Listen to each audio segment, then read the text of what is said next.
Hey, friends, they're at it again. The powers that shouldn't be are trying to induce fear and anxiety and dread and forced vaccinations when it comes to the measles. That's right. This week, we're talking all about measles mayhem. And I did a video for you about what's happening in South Carolina and how there is talk about you keeping your rights, but they have to be balanced against the public good and public health, whatever in the non-spinning world public health is, as far as I understand it. If I have a headache, that is nobody's business but my own. And if you have the measles, well, I had the measles and I had chickenpox and I had the mumps and I'm still ticking. In fact, there is growing evidence that these childhood conditions, yes, conditions, I'm not going to call them illnesses or diseases, because in God's wisdom, it may be that those rites of passages, so to speak, actually can be beneficial to keep us healthier and protect against things like cancer and mild things like hay fever and eczema, and even more harmful things such as heart disease in later life.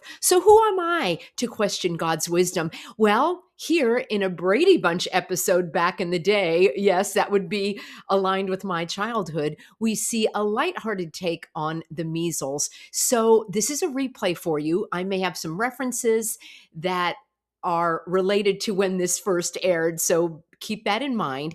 And then I'm going to have another video for you with more details about Josh Kimbrell, the state senator from South Carolina, who appears to be yet another big pharma shill, following in the footsteps of oh so many that are telling us, well, of course your rights matter, but not when it comes to so-called infectious diseases. So let's have a little more of a lighthearted look at this, in most cases, non-deadly condition of the measles.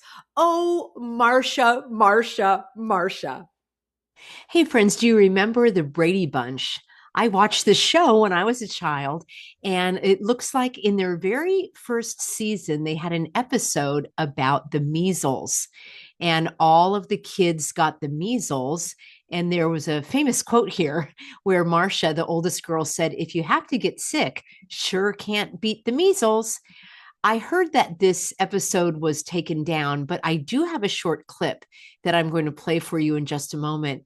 And they were having fun with it here, making a chart for all of these childhood conditions. So measles, chickenpox, mumps, whooping cough, scarlet fever. They even put poison oak, which is interesting. And it looks like they even had a place for their pet. Now, I had the measles, I had the chickenpox, I had the mumps when I was a child, and I got through it just fine. As I say, there is evidence showing that these rites of passage, these childhood conditions could actually provide some beneficial protection down the road. So let's take a look at this short clip. Boy, this is the life, isn't it? Yeah, if you have to get sick, you sure can't beat the measles. That's right. All right, friends, let me know if you ever saw that episode or you remember it, and if your parents kept a chart like this related to your childhood conditions. All right, friends, I don't like to say I told you so, but I told you so. I'll get a t-shirt that says that, and t-shirt can do the talking for me. Y'all got mad at me when I warned you about him. He actually didn't change his spots. He didn't change his tune. He said that he was fiercely pro-vaccine all this time. I don't believe the thought that or the narrative that he's being blackmailed.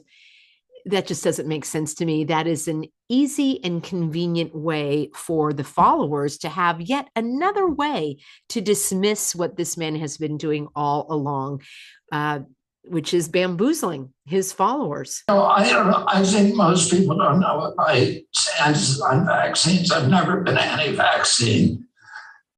And I've said that hundreds and hundreds of times, but it doesn't matter. When I first showed the video clips where he said that he was fiercely pro-vaccine, you said, Peggy, you're twisting his words. He never said that. You're taking it out of context. You're cherry picking. People don't know my position because people call me an anti-vaxxer, but I'm not. I'm pro-vaccine. I had all my children vaccinated. And then when I showed you in his Senate confirmation hearings that he said, I support vaccines, I want an increase in vaccines, I want to protect vaccines, and children should follow that CDC schedule.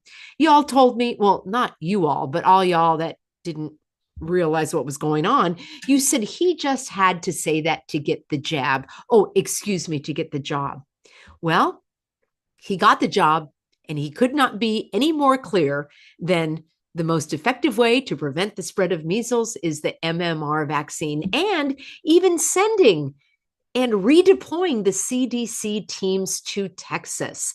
One of my Healthy Americans, Caroline Chang, who lost a daughter to these jabs, and she actually has been on my show before in the private webinar. And she sent me this email that she sent to Mary Holland of the Children's Health Defense that Bob Jr. used to be the chairman of.